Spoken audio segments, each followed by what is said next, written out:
9장 구원의 은총이 가득한 품 안.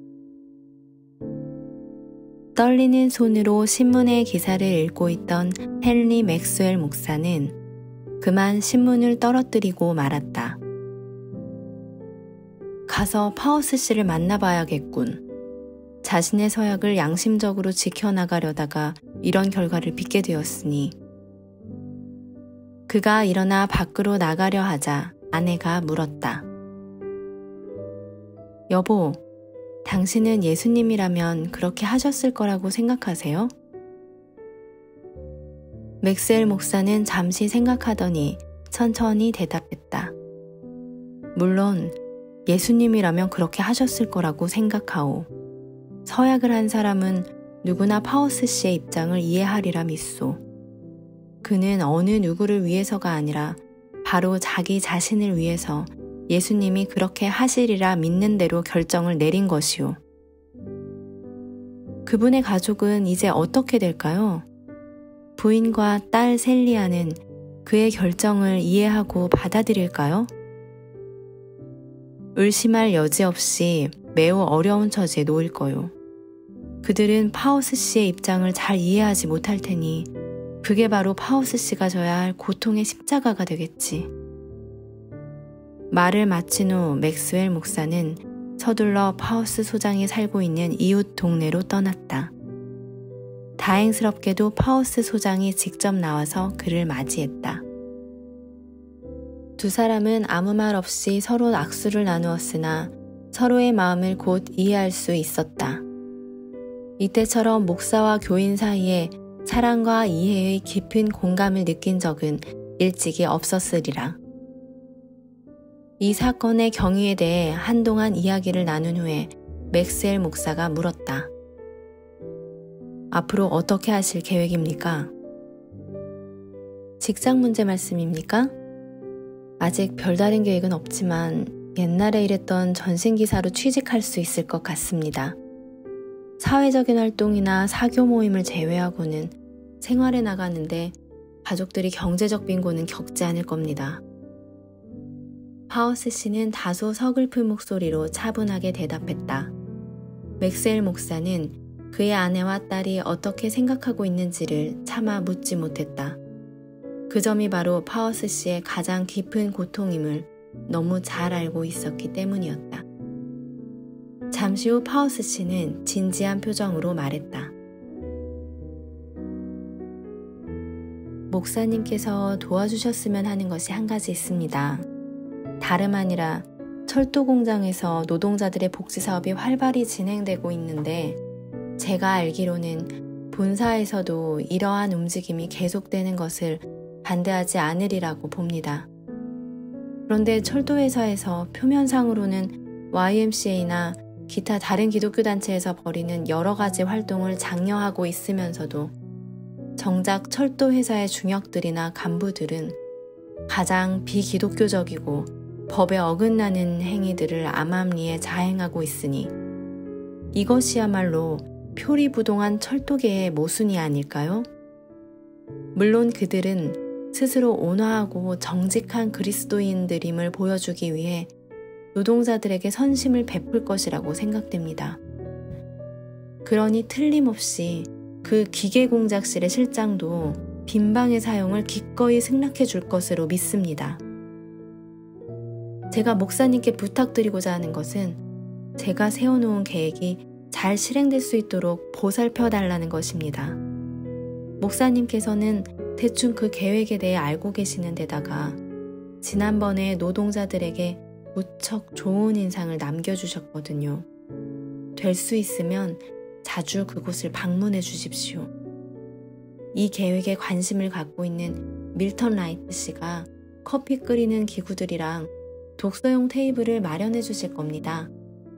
어려운 부탁이지만 도와주시겠습니까? 그렇게 하지요. 맥스웰 목사는 회의 승낙하고 나서 좀 더 머물러 이야기를 나누다가 파우스 씨와 함께 기도를 드렸다. 마침내 그들은 같은 그리스도의 제자들이요 뜻을 함께하는 친구임을 새로이 다짐하는 표시인 양 무언의 악수를 나누고 헤어졌다.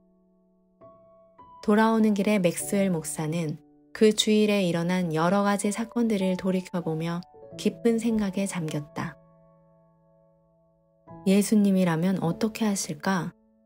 에 대한 가장 올바른 판단에 따라 모든 일을 행하겠다는 서약이 마침내 제일교회뿐만 아니라 도시 전역에 하나의 혁명을 점차적으로 불러일으키고 있다는 사실을 부인할 수 없었다.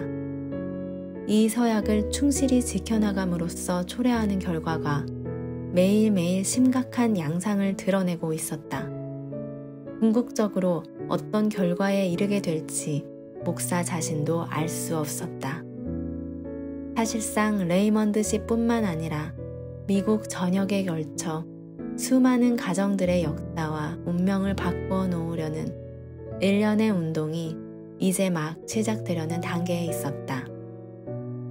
에드워드 노먼 사장과 레이첼 윈슬로우, 하우스 소장 등이 서약을 지키려다가 감소하게 된 여러 가지 사태와 결과를 곰곰이 생각해 보면서 제일교회에서 이 서약에 참여한 모든 교인들이 충실히 그 서약을 지켜나갈 경우 과연 어떤 결과가 일어날지 깊은 관심을 가지지 않을 수 없었다. 그들은 모두 변함없이 서약을 지켜나갈 것인가? 혹은 그 서약으로 인해 져야 할 십자가가 너무 무거워서 마침내 등을 돌리는 사람이 있지 않을까? 이튿날 아침까지도 서재에 앉아서 이 질문에 대해 곰곰이 생각하고 있을 때 제일교회 청년 전도봉사회 회장인 프레드 모리스가 그를 방문했다. 저에 대한 일로 목사님께 걱정을 끼쳐드리고 싶지는 않습니다만 목사님께서 다소나마 좋은 충고를 해주시리라 믿고 이렇게 찾아왔습니다. 젊은 청년인 모리스는 서슴없이 용건을 꺼내고자 했다. 반갑네 프레드군. 무슨 일인지 말해보게나.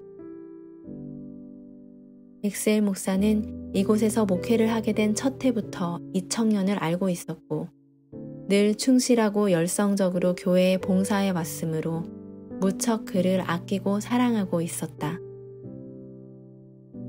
사실은 제가 직장에서 해고당하고 말았습니다.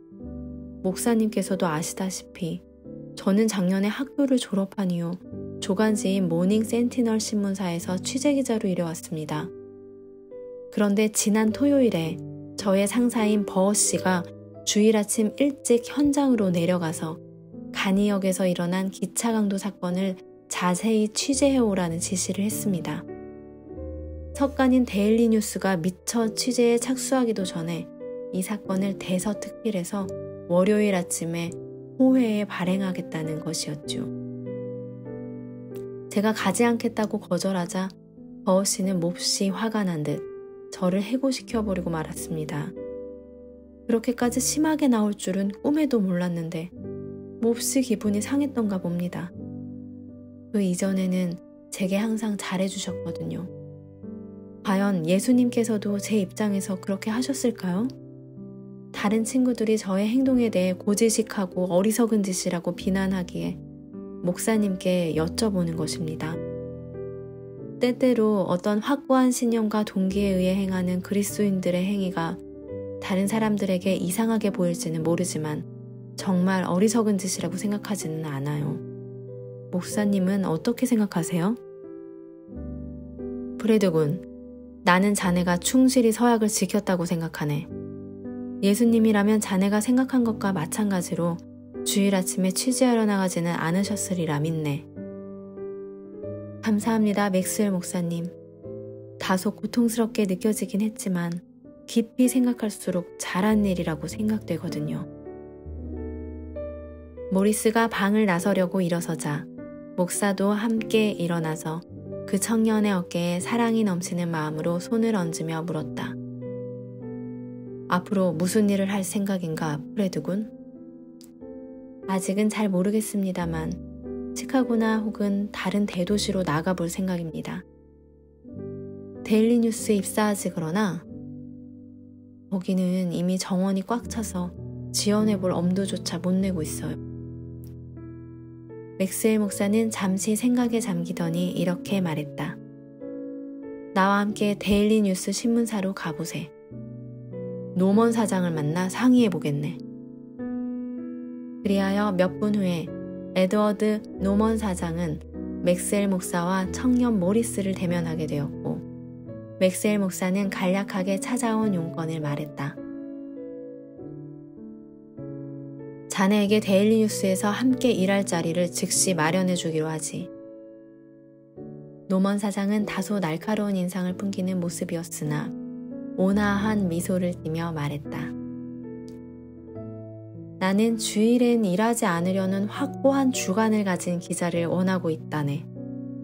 더구나 나는 지금 새로운 형태의 보도 특집을 구상하여 계획을 짜고 있으니 자네처럼 예수님의 발자취를 따르려는 서약을 충실히 지키려는 청년으로서는 자신의 능력을 한껏 발휘할 수 있으리라 믿네.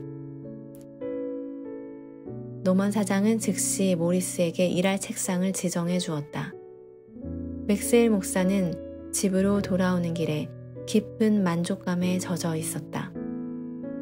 실직당한 사람에게 적절한 일자리를 구해줄 수 있는 사람만이 느낄 수 있는 행복한 기분이었다. 맥스웰 목사는 곧장 그의 서재로 돌아가려다가 발길을 돌려 밀턴 라이트 씨의 상점이 있는 거리로 향했다. 그는 단지 잠깐 상점에 들러 밀턴 라이트와 반갑게 악수를 나눈 후 요즘 그의 사업에 그리스도의 가르침을 충실히 적용한다는 소식을 들었으므로 하나님께서 그의 계획에 축복을 내려주십사고 기도해 줄 작정이었다. 그러나 목사가 막상 상점 안에 있는 사무실로 들어서자 라이트 씨는 굳이 들어달라고 청하면서 자신의 새로운 계획을 털어놓는 것이다. 맥스웰 목사는 이처럼 열심히 서약을 지켜나가려는 그의 모습을 물끄러미 바라보며 과연 이 사람이 여태까지 내가 알고 있던 밀턴 라이트 씨일까? 하고 자문하지 않을 수 없었다. 라이트 씨는 지나칠 정도로 실리적이고 전형적인 사업가 타입으로서 항상 세상의 기준에 따라 매사를 우선 이익을 얻을 수 있는가라는 관점에서 바라보고 처리해왔기 때문이었다. 맥스웰 목사님, 제가 서약을 한 이후로 이제껏 제가 준수해왔던 일체의 사업 방식에 전면적인 개혁을 시도하지 않을 수 없었음을 솔직히 털어놓고 싶습니다.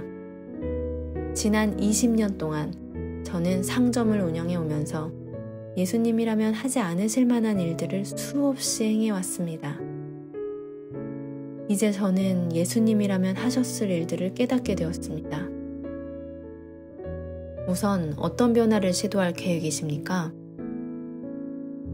맥스웰 목사는 빨리 그의 서재로 돌아가서 설교를 준비해야 한다는 생각이 들었다.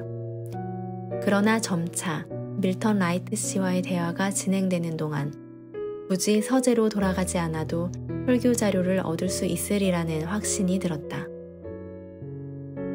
우선 1차적으로 시도해야 할 변화는 종업원들에 대한 제 사고방식을 바꾸는 일이라고 생각합니다. 서약을 했던 주일 바로 다음날 아침, 저는 스스로 이렇게 물어보았습니다. 예수님이라면 이 상점의 점원들, 격리부, 배달부, 영업부 직원들과의 관계에서 어떻게 행동하셨을까? 그분이라면 내가 이제껏 고수해왔던 인간관계와는 좀 다르고 사랑과 신뢰가 넘치는 인간관계를 확립하려고 노력하실까? 저는 곧 그러시리라는 대답을 얻은 후 다시 다음과 같은 질문에 부딪히게 되었죠. 그러한 인간관계란 실제로 어떤 형태를 띨 것이며 그것을 위해 나는 어떤 일을 해야 하는가? 이 질문에 대해서는 모든 종업원들을 함께 모아놓고 허심탄회한 대화를 나눠보지 않고는 만족할 만한 대답을 찾을 수 없으리라는 생각이 들었습니다. 그래서 모든 종업원들에게 초청장을 보내어 월요일 밤 대창고에서 대화의 광장을 마련했죠. 그 모임에서 좋은 제안이 수두룩하게 쏟아져 나왔는데 일일이 목사님께 다 말씀드릴 수가 없군요. 저는 그 모임에서 예수님께서 하셨으리라 여겨지는 말을 그들에게 해주려고 노력했지요. 그러나 습관처럼 자연스럽게 익숙해진 방식이 아니라서 말하기가 퍽 어려웠고 이따금 실수를 저지르기도 했지요. 그러나 모임에 함께했던 몇몇 사람들에게 그 모임이 끼친 영향은 믿을 수 없을 정도로 엄청난 것이었습니다. 모임이 끝나기 전에 여러 사람들이 감동을 받아 눈물을 흘리는 모습을 보았으니까요. 예수님이라면 어떻게 하실까 하는 질문을 하면 할수록 몇 년간 저를 위해 일해온 그들에게 진심에서 우러나온 사랑과 깊은 친밀감을 느끼게 되었어요. 매일 새로운 구상이 머릿속에 떠오르고 그 동기가 예수님의 발자취를 따르려는 서약에 근거하는 한 적용할 수 있는 구체적인 방안을 모색하여 전면적으로 사업의 혁신을 꾀하는 중이랍니다. 사실상 저는 상호협력과 사업상 이를 적용하는 방식에 대해 아무것도 모르는 상태이므로 얻을 수 있는 모든 자료를 통해 훌륭한 지식과 정보를 알아내고자 노력하고 있지요. 최근에 저는 영국의 브래드퍼드에서 거대한 사업체를 운영했던 티터스 솔트 씨의 일생에 대해 연구하고 있는데 그분은 말년에 에이어강의 제방 위에 시범도시를 건설했죠. 그분이 세운 여러 계획들은 저에게 많은 도전을 주고 있습니다. 하지만 저는 아직 예수님이 하시리라고 여겨지는 방식에 충분히 익숙하지 못하기 때문에 모든 세부적인 사항들에 대해 확실한 결론에 이르지 못하고 있습니다. 이걸 좀 보세요. 라이트 씨는 서랍의 깊은 곳을 열심히 뒤지더니 종이 한 장을 꺼냈다. 예수님이 저의 입장에서 사업을 운영하신다면 실행하시리라고 여겨지는 계획을 제 나름대로 심사숙고해서 이 종이에 적어보았습니다. 읽어보시고 목사님의 생각을 좀 말씀해 주십시오. 예수님이 사업가로서 밀턴 라이트의 입장에 계신다면 하시리라 여겨지는 일들. 1. 결코 이윤 추구만을 제1의 목적으로 하지 않고 모든 일에 우선적으로 하나님께 영광을 돌리려는 목적으로 사업에 임하실 것이다. 2. 사업상 벌어들인 돈을 결코 사유재산으로 간주하지 않고 인류의 선과 복지를 위해 사용될 하나의 신탁 자금으로 간주하실 것이다. 3. 그가 고용한 모든 종업원들과의 관계는 지극한 사랑과 상호 협조의 관계일 것이다. 그들의 영혼은 궁극적으로 구원받아야 할 귀한 존재들이라는 관점에서 그들을 생각하실 것이다. 항상 이러한 생각을 사업상의 이윤 추구보다 우선적인 위치에 두실 것이다. 4. 그분이라면 동일한 사업에 투신한 다른 사업가들과의 경쟁에서 이기기 위해 부당한 방법을 사용하지 않을 것이며 정직하지 않거나 의욕을 살 만한 일들을 하지 않을 것이다. 5. 사업 운영상 비이기적이고 상호 협조적인 원칙에 근거하여 모든 세부 사항들을 처리하실 것이다. 6.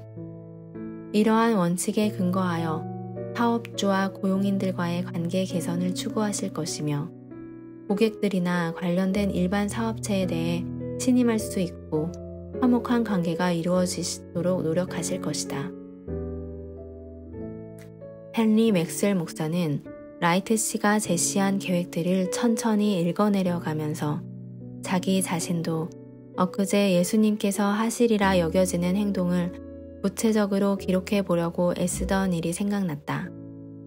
그는 매우 진지한 태도로 다 읽고 나서 라이트 씨의 열성에 가득 찬 눈길과 마주쳤다. 이런 식으로 사업체를 경영하면서 계속 유지해 나갈 수 있으리라 믿습니까? 물론 믿고 있습니다. 이타적인 지성이 이기적인 지성보다 훨씬 지혜롭다고 여기지 않으십니까? 만일 종업원들이 사업체의 이득이 결국 자신의 이득과 연결되어 있다는 생각을 하기 시작하고 더 나아가서 회사를 자신의 것처럼 사랑하기 시작한다면 결과적으로 좀 더 일에 정성을 기울이고 쓸데없이 시간을 낭비하지 않을 것이며 더욱 근면하고 충실해지지 않을까요? 저도 그렇게 생각하고 있습니다. 그러나 대부분의 사업가들은 그렇지 않기 때문에 일반적인 양상을 말씀드린 것 뿐입니다.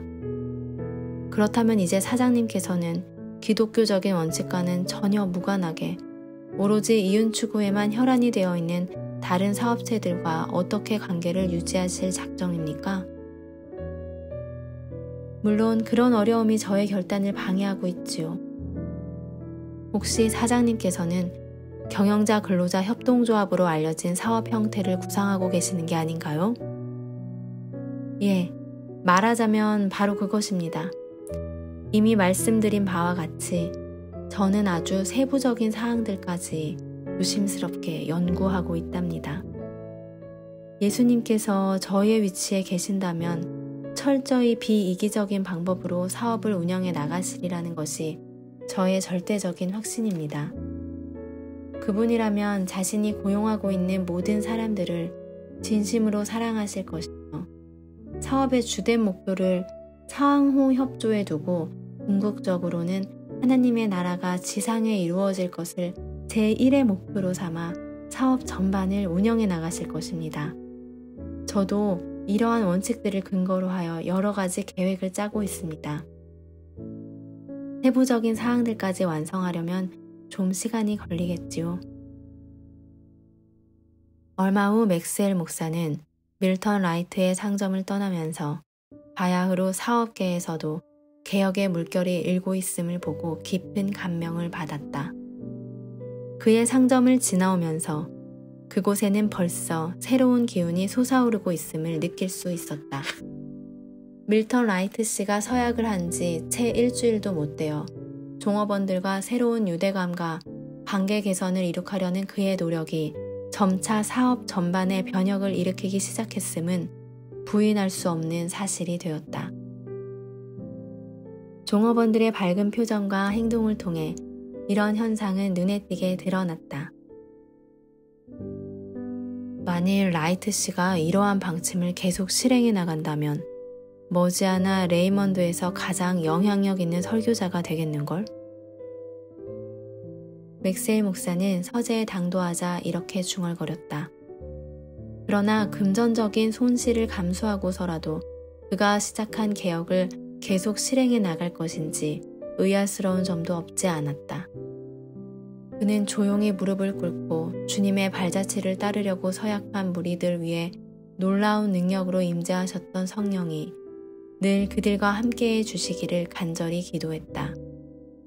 전심으로 기도를 하면서 그는 예수님이라면 그렇게 하시리라고 믿고 이번 주일에는 레이먼드의 술집을 주제로 전개해 나가기로 작정하고 설교 준비를 해 나갔다.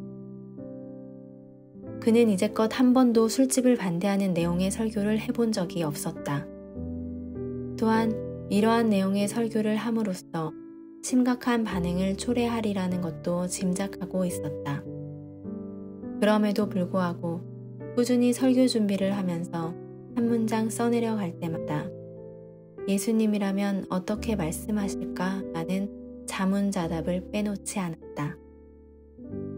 그는 설교 원고를 준비하는 도중에 여러 번 무릎을 꿇고 기도했다.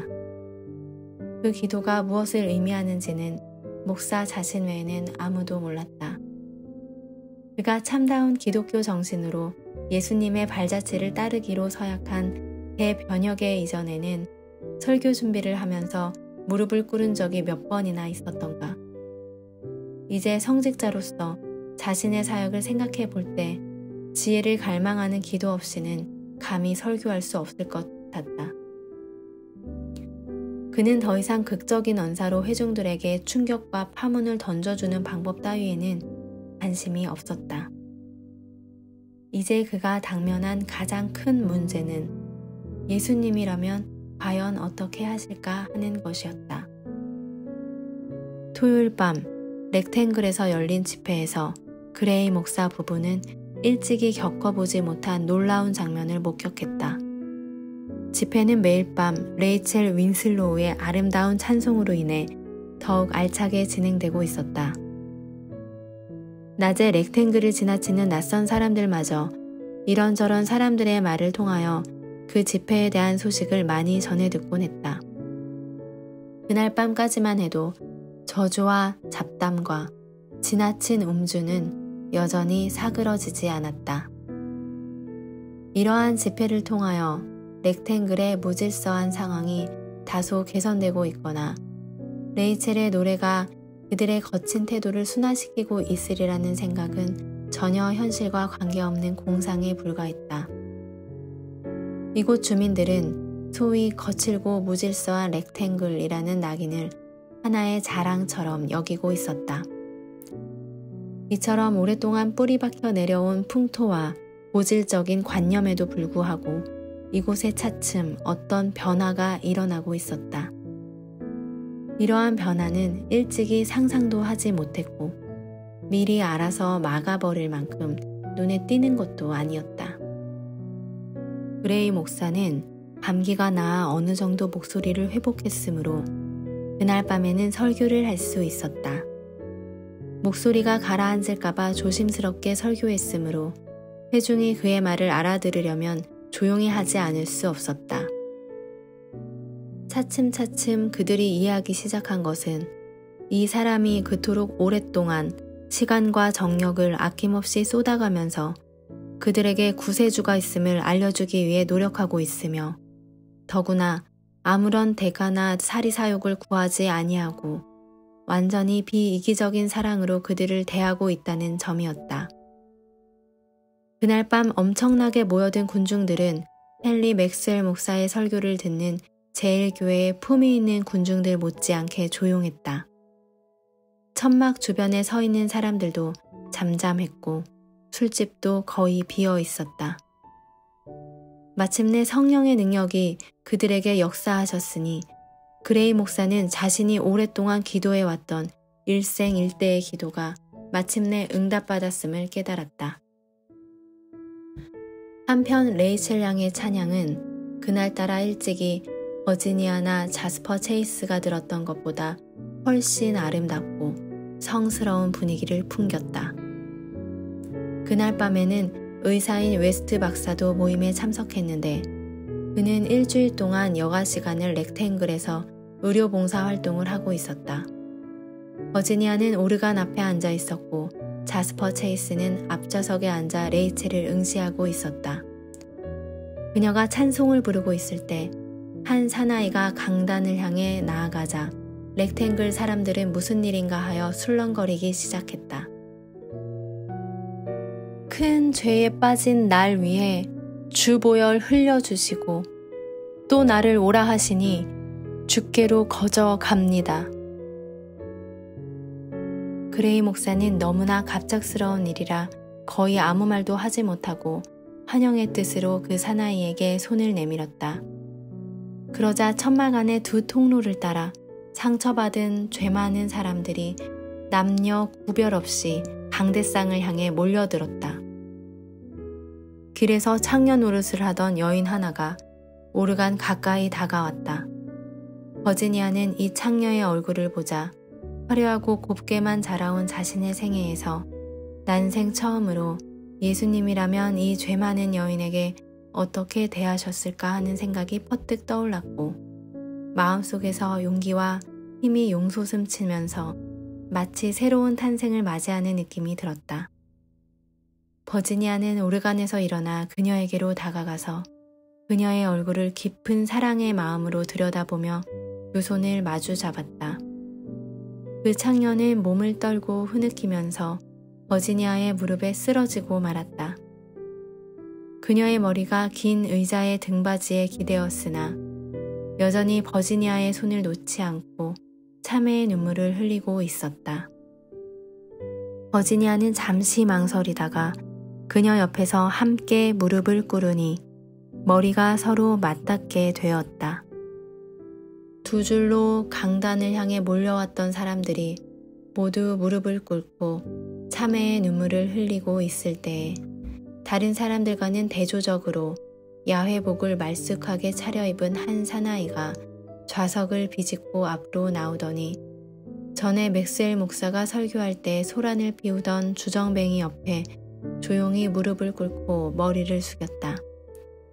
그는 레이첼 윈슬로우에게서 몇 발자국 떨어지지 않은 곳에 무릎을 꿇고 앉아 있었는데 레이첼이 노래를 부르다가 잠시 호흡을 조정하려고 그쪽 방향으로 몸을 돌리는 순간 느닷없이 나타난 롤린 페이지의 얼굴을 보고는 무척 놀라지 않을 수 없었다. 잠시 동안 그녀의 목소리가 떨리는 듯 하더니 다시 아름다운 목소리로 찬송가를 불러나갔다. 죄 용서하여 주시고 내 마음 위로하심을 나 항상 믿고 고마워 주께로 거저 갑니다.